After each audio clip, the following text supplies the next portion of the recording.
I was first awarded the HET grant, I was elated because I knew exactly what I wanted to do with it. And my students knew that I was applying for the grant, so it felt like this reward for both of us.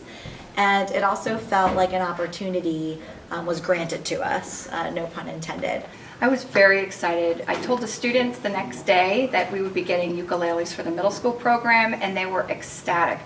We were really excited. I actually remember getting the letter in my mailbox, and I opened it up, and it was during one of my preps, and I ran to both of their rooms. I'm like, guess what, we got the grant. So we were very excited, not only for ourselves, but for our students as well. Yeah.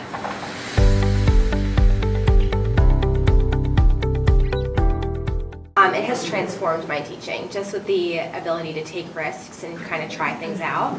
And really for the benefit of a couple students was my intention, and then realizing that once you meet those students where they need you, kind of like work towards their strengths, it really affects the whole class.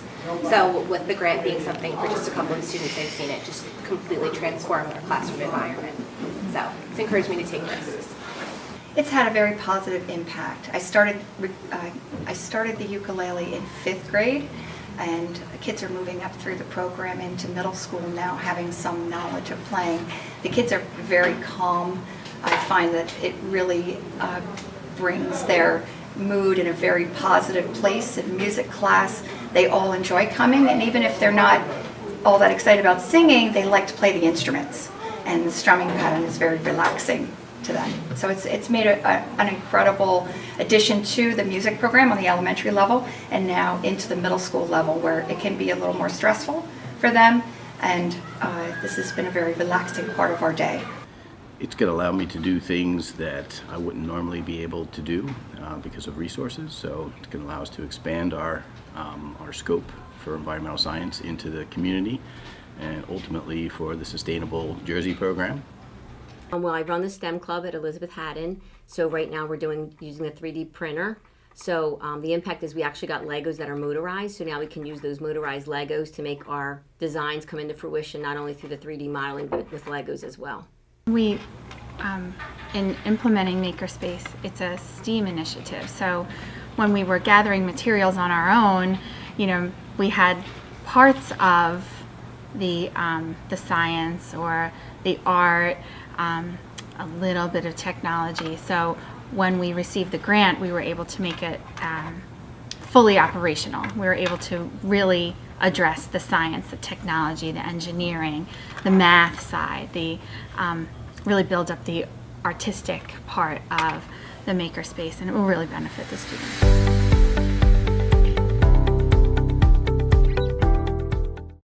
So it's helped our students develop more critical thinking skills and also team building skills, which is something that they can bring with them as they move on to different grade levels. And even real world skills, like how to get along with other people, and if something doesn't work the first time, what can we do to try to problem solve, to come up with a different way. And I was just going to say the same, problem solving. It's just a big part of experimenting. And creative thinking. And they're building and having fun, and they're not realizing they're learning these life skills at the same time. What I hope the impact is that it provides them an opportunity to see that social media, there are some benefits to social media. I think sometimes when adults tell youth not to use social media, it's because we are able to point out all the bad things about why it doesn't work. But I hope students are able to understand that social media is not just about like communing with your friends and talking with your friends and hanging out, although that's a big part of it, but really allow them to be able to see that they can be a part of something larger because they have access to a lot more people through social media. Our students will have more opportunities to be creative. When we do Makerspace, we always ask them to do a reflection afterwards. And it's really telling to hear what a 6-year-old or 7-year-old thinks about what we've put together as a lesson and what we think they'll get out of it, and then to be able to see their own words is really powerful. When the kids say, I enjoyed it because I got to be creative, I enjoyed it because I used my imagination, I enjoyed it because my mom or my dad is an engineer and I got to be an engineer today too.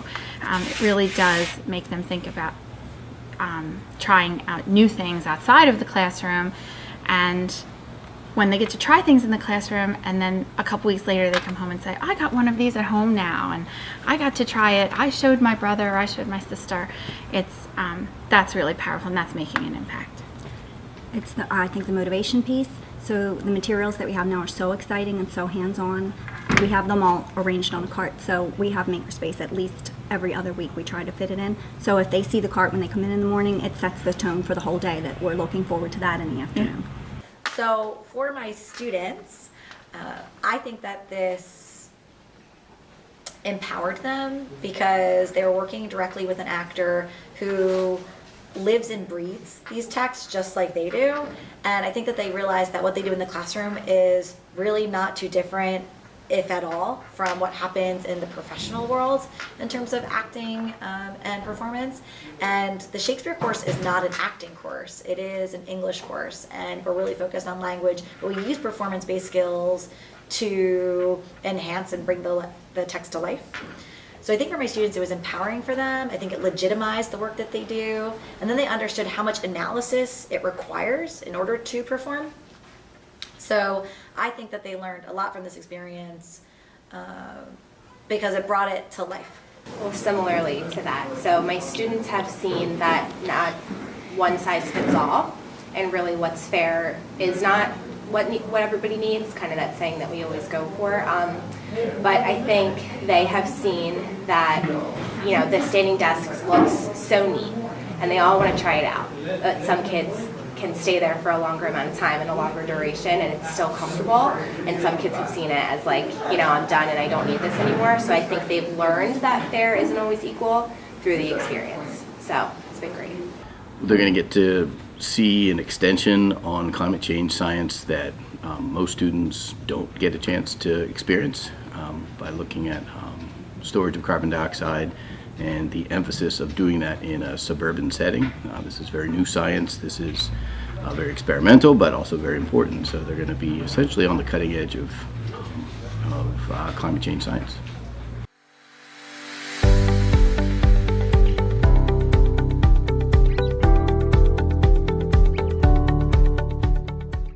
So my students in the Shakespeare elective are seniors in high school. So what this really means is that this is their last experience in a high school classroom with Shakespeare, which looks different than an academic setting in college.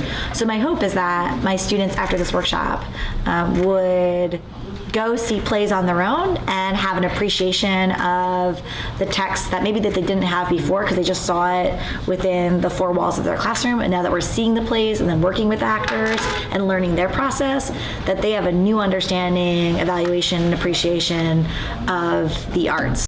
I think I teach 6th grade right now, so I think the more that they mature, the more they'll be able to understand the idea of like how to bridge a social movement with social media, and understanding like hashtags aren't just hashtags, right? Like it connects people from all parts of the world that have a common theme and a common like movement in mind. And so I'm hoping that even beyond what we're trying to accomplish this year, they just get a sense of like rallying behind a cause of some sort, because the world is full of things they can back behind, and how they can use what's handheld, like their iPads, their cell phones, like use those things to be able to see other parts of the world that are readily available to them.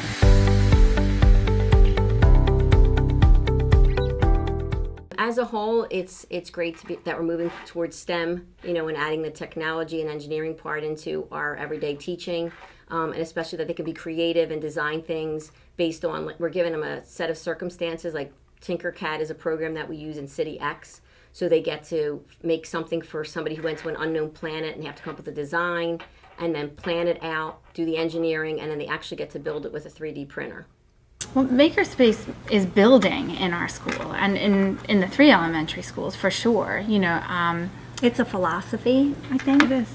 And a change in the way that we instruct and let the kids take the lead and take the materials and build and explore and experiment and fail and try again. It's a whole shift in mindset. And even not only mindset, but recognizing things that we already do that are STEAM initiatives. The number of times that we've looked at our new math program, look at the next lesson and say, "Oh, that's Makerspace." Put that right that's in there. really neat. Yeah. So that's exciting too, to be able to take it across the curriculum. the school gets to see what the students are doing. Just last week, the first graders at Central Elementary got to showcase what they were doing in Spanish class. They used an app called Pic Collage where they had to describe themselves using 2 adjectives in Spanish. They took selfies of themselves. They used the Spanish keyboard to type at least 2 adjectives. They changed fonts, added stickers to enhance their photo. We put it all together in an iMovie, and it was presented to the entire school community. So what I think this workshop did for the school is that I think it created a buzz. I think every day you had an actor coming in, first and third period, and the students were coming in to a professional workshop. And when my students from other classes walk in and out, they'd ask questions, or I would actually end up showing my other classes what I was doing in that previous class because I was so excited about what I had learned that day. And a buzz was created, a buzz about Shakespeare, who was alive and well in 8209. And we had actors coming in to see us and see what we were doing. And it was just, to me, I'm just jazzed even thinking about it now. And so in terms of the school as a whole, right, at the end we didn't put on a big performance for the school, right? We did not say, whole community come in and see this. But I think that that energy is contagious. And sometimes that's just as valuable, right, impacting 35 to 50 lives as it is 800, because there's this ripple effect, right? And I really do believe that energy is contagious. And last year I had 35 students in my Shakespeare program. This year I have 50 students in my Shakespeare program. And I attribute some of that success to earning the HET grant and what we learned from Aaron Kirkpatrick.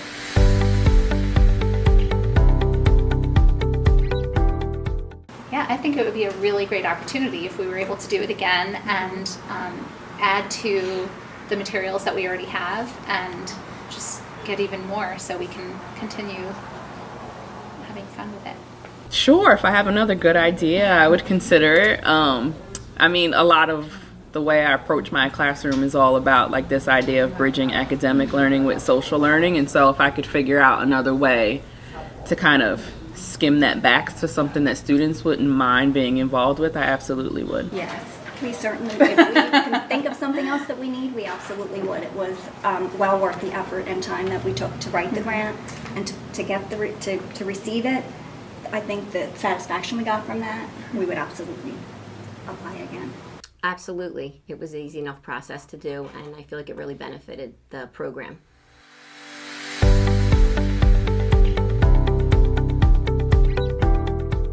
Well, I think the process was reasonable. It wasn't a very long process. It was a very thoughtful process, and it made us really think about one thing that we wanted to focus on. I think everybody should, I know everybody has ideas, and everybody at some point or another said, I wish we had, I wish I could try. And I think, just putting those ideas into action, they should definitely, do this. I appreciated that it gave us an opportunity to pull some of the research together that supports why this is helpful to students in the learning process, and just become very familiar with it. It was easy to grab that research, and it was easy to tie it into the grant application, and then I just felt like it gave us more ammunition to kind of push our cause and educate others. It was a great opportunity for therapists to work together. I'm a classroom teacher, so to work together on a team for a common purpose to benefit our students was like a phenomenal opportunity. So it really helped us, I think, get closer as professionals, but also really to help our students. That was our ultimate goal. So I would say at first you might be overwhelmed by it, and if that's what you're feeling, then talk to a colleague and partner up and put in a joint proposal. Also, you might be apprehensive thinking that the cost of your initiative is going to be too much and the HET grant can't help you. We say go get the quotes, find out, and then the HET grant team will work with you to help you figure out what is necessary to get this project starting and off the ground. If anyone offered to ask about signing up for an HET grant, I would tell them to absolutely apply for one. It definitely benefits the students. It's easy enough to do. The process is not hard at all, and they're very open-minded and will be glad to support us in any cause that we have.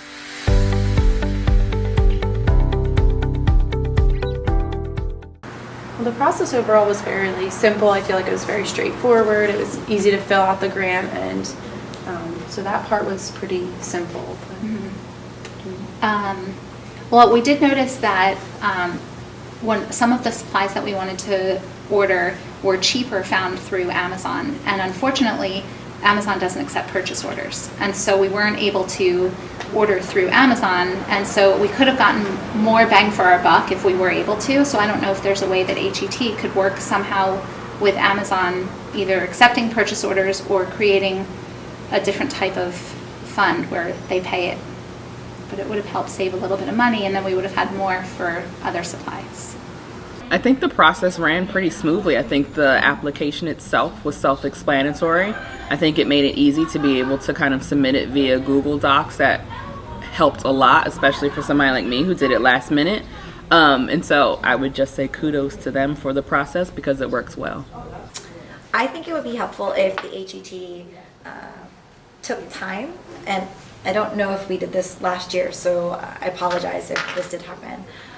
But if the HET had a workshop during the professional development days for teachers to walk teachers through how to apply for a grant. Not every teacher knows how to apply for a grant, even though it's step by step and it is very clear how to apply. However, it asks for line items and things that people may be unfamiliar with. And I've applied to grants before, so I've been familiar with the process, but it can be really overwhelming. And teachers have so many responsibilities that it would be good if in that first week of professional development that there was a session led by HET, and HET could just contact our professional development community to host one of those, and that would be helpful. Well, I think it was a very kind offering, and I understand that there are quite a lot of grants that went out, and I heard from other teachers that it was very welcome. I think it's a very great organization to offer this to the elementary schools for us to explore our learning and therefore help our students. I think the just more exposure maybe, because I think HET sent the email, and not that we got what we wanted out of it, which was nice, but I think there's so many ideas that just more exposure and more awareness would be neat. And then this is wonderful that you're asking how it went too, so I think that's a good step. But I think it's a very nice program that they run. It's very beneficial to the students, it's beneficial to the school, and it's just all around a good thing for everyone, I believe.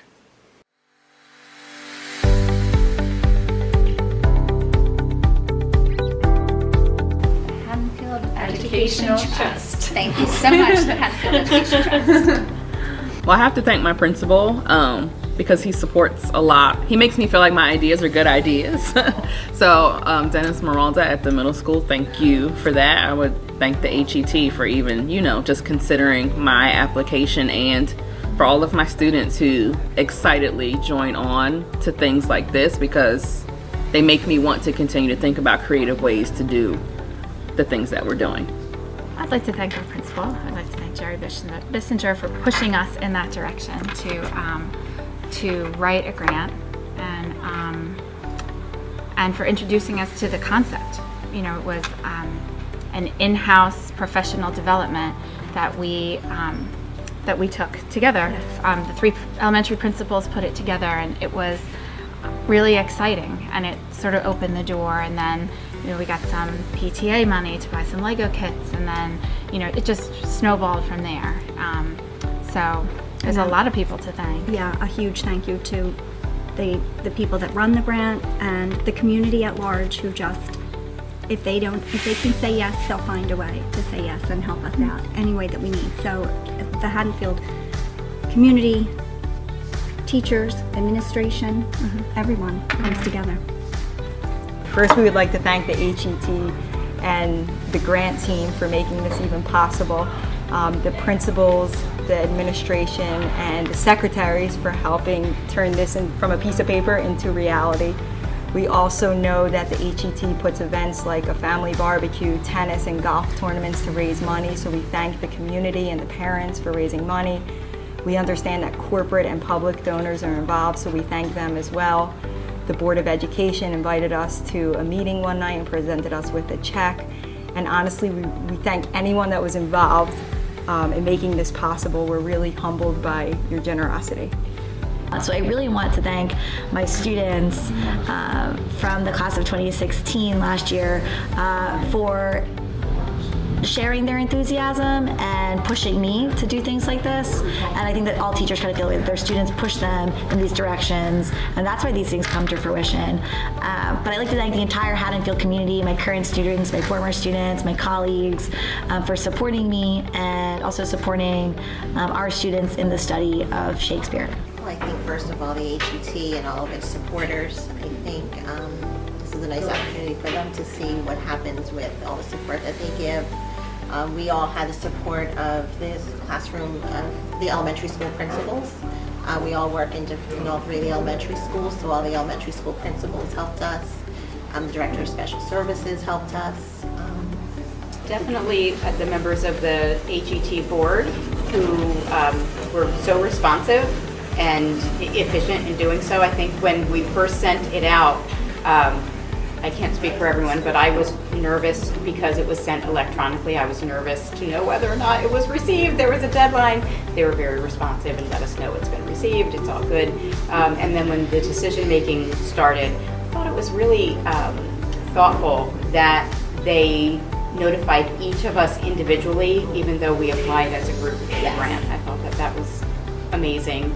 And to them also for all of their fundraising efforts. There's just so much that goes into those. The fact that they keep doing it and coming back with amazing opportunities every year is really cool. And also to the parents of the students that we work with for allowing us to try things that are out of the box. I would like to thank the Haddonfield Educational Trust for funding our extra innovative programs at the schools in Haddonfield. Certainly all the folks at the HET, for Mr. Klaus and Mr. Wilson, the rest of the administrative folks who have always supported us, and certainly for my students who are the people who are going to be collecting this data and ultimately make the need for this study a reality, because I wouldn't be able to collect this data myself, and really educationally there'd be no point without students to share it with. Well, first I'd like to thank my principal who actually suggested that I apply for the grant. And then of course the HET committee themselves for even considering giving me the grant, and then affording me the opportunity to make one of my goals in the STEM club come to fruition.